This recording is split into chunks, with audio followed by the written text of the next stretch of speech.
Good morning, players. Lauren Bobblehead, the walking embarrassment for her constituents in Colorado and the entire United States of America. Baby, apparently it is true.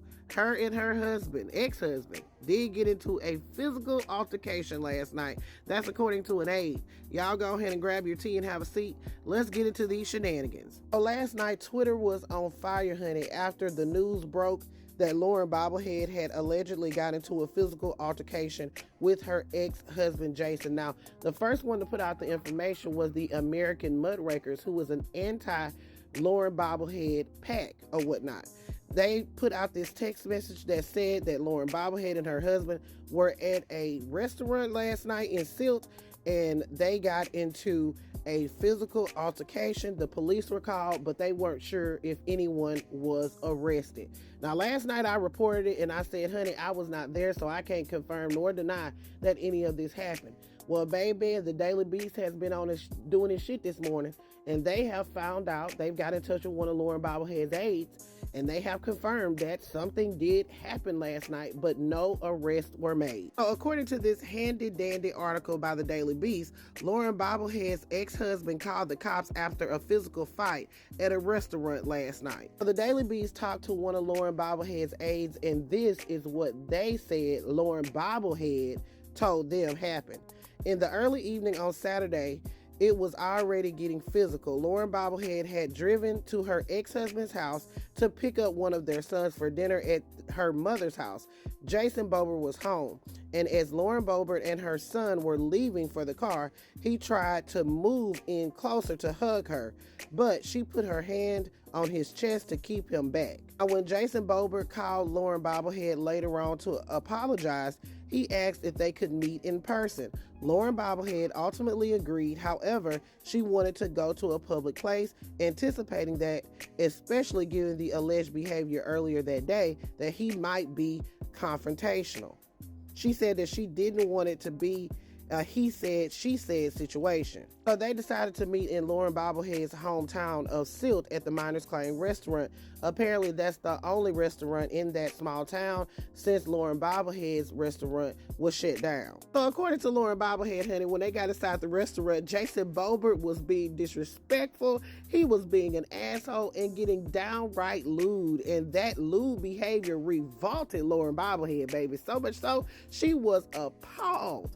Baby, but this is the same woman that stayed with Jason Boebert when he pulled out his tallywhacker in a bowling alley and exposed himself to some minors. This is also the same woman who was just in a Beetlejuice theater in front of children, getting groped and giving somebody an HJ. I declare, honey, what a disgrace. So Lauren Bobblehead said that even though she was appalled by the behavior, Jason Boebert was not stopping. In fact, her appalledness made him even more aggressive. So with that, there was then apparently a physical altercation of indeterminate severity. I declare. She said her ex-husband moved toward her to grab her, and it was an aggressive move, not romantic. So she tried again to keep him back, and in the process, put her hand in his face, put her hand on his nose. The aide said that although there are reports saying that Lauren Bobblehead slapped the shit out of Jason Boebert, she did not punch him at all.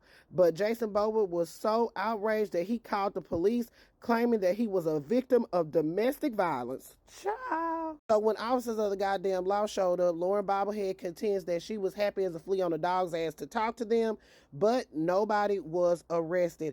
And she actually called one of her friends to drive her home.